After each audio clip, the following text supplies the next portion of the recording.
ఇచ్చెను కర్పూర హారతులు.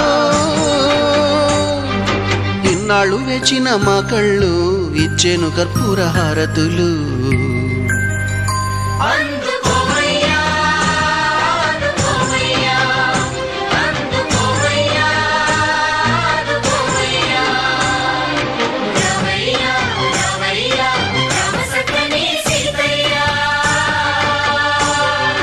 రావయ్యా రావయ్యా రామ సక్కని సీతయ్య.